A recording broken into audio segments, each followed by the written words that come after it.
Hello, this is our game theory hypothesis test on Jenga by Andre Bontolo, Andrew DeGuzman, Dylan Cabales, and Noah Sampaco. The problem starts off with which Jenga strategy is better. There was an observational study with an SRS of 6 games of Jenga with 4 players per game. 2 players were assigned to only pick middle pieces, while the other 2 only picked side pieces.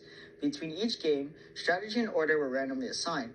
The mean and standard deviation of side blocks was 4.25 and 2.22, while the mean and standard deviation of middle blocks was 4.17 and 2.12.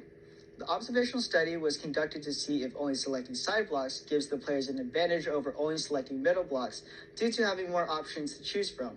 What can be concluded from each game strategy of Jenga? Significance level equals 0.05.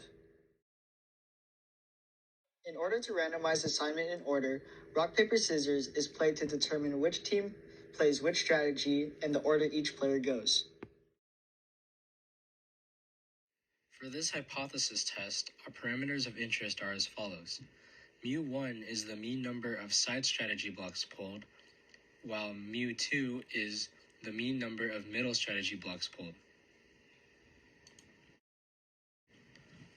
Our hypotheses are as follows. The null hypothesis states that mu1 is equal to mu2, and our alternative hypothesis states that mu1 is greater than mu2.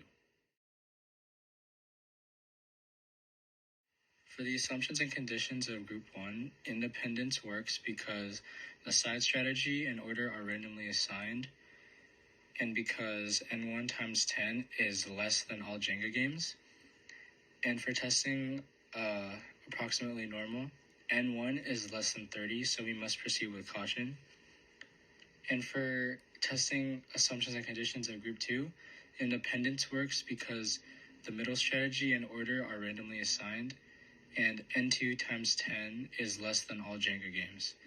And for testing approximately normal, n2 is less than 30, so we must again proceed with caution.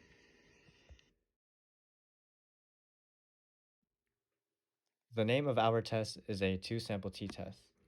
For my TI-84 plus E calculator, we go to Stat, scroll to Test, select the 4th option that says 2-sample t-test.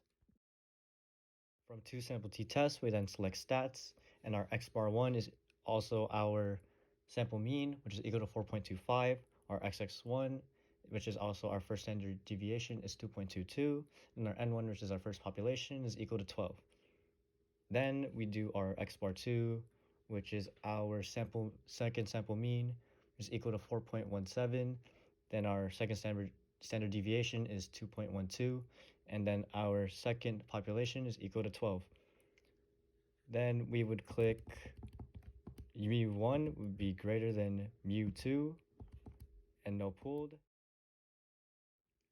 And once we calculate that, we get a t value of 0.09. We can also get the value of df, which is equal to 22, and our p-value, which is 0.463012, that we'll need for our hypothesis test. So because we obtain a p-value of 0.463, which is higher than our alpha of 0.05, we failed to reject the null hypothesis.